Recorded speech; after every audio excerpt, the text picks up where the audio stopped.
आज हम बनाएंगे सर्दियों के लिए एक खास इम्यूनिटी बूस्टर ड्रिंक गोंद की राब। उसके लिए हमने एक पैन लिया है और गैस को लो पे रखा है। अब इसमें 1.5 टेबलस्पून देसी घी डालेंगे।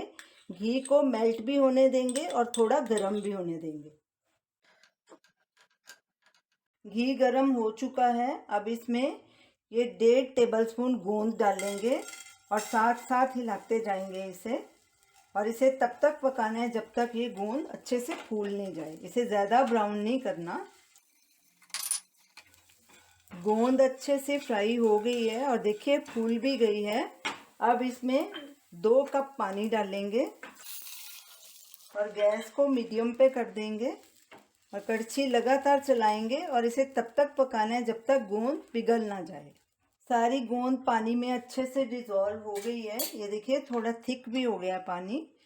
और अब इसमें ये देसी खांड डालेंगे। ये हमने 2 टेबलस्पून ली है। आप इसके बदले गुड़ या चीनी भी ले सकते हैं। अब इसे भी अच्छे से मिक्स कर देंगे और साथ में ही ये 1 टेबलस्पून बादाम है। ये भी लंबे लंबे बारीक काट लिए थे, ये डालेंगे। और ये खोपरा नारियल सूखा वाला होता है ना, ये 2 टेबलस्पून कद्दूकस किया हुआ, ये भी डाल देंगे। साथ साथ इन्हें मिक्स करते जाएंगे। गैस को हमने मीडियम पे रखना है।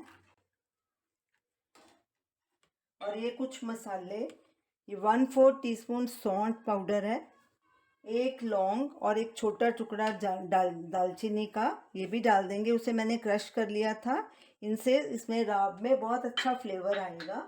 1/4 टीस्पून काली मिर्च, ये भी आप अपने हिसाब से डाल सकते हैं।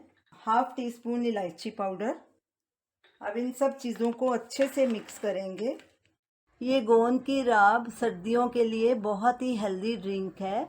सर्दियों में ये आपके शरीर को गर्माहट देगी, हड्डियों और जोड़ों के दर्द में राहत देगी, इम्यूनिटी बूस्ट करेगी और खांसी सर्दी में भी राहत मिलेगी। सर्दियों में आप इसे ज़रूर ट्राई करना। अगर आपको मेरी रेसिपी अच्छी लग रही हो तो हमारे चैनल को सब्सक्राइब ज़रूर करना और हमारे वीडियो को लाइक कीजिए, शेयर कीजिए। तो कड़छी इसमें लगातार चलाते रहेंगे और इसे तब तक पकाना है जब तक ये थोड़ी थिक ना हो जाए। राब को हमने सब चीज़ें डालने के बाद 4-5 मिनट और पकाया था। ये देखिए अभी थिक हो गई है। ठंडी होने के बाद ये और थिक हो जाएगी। अब इसे सर्व करेंगे। गैस को बंद कर देंगे। गर्मा गर्म इसे सर्व करेंगे। आप इन सर्दियों में इस राब को ज़रूर ट्राई कीजिए और हमें अपना फीडबैक दीजिए। Thanks for watching.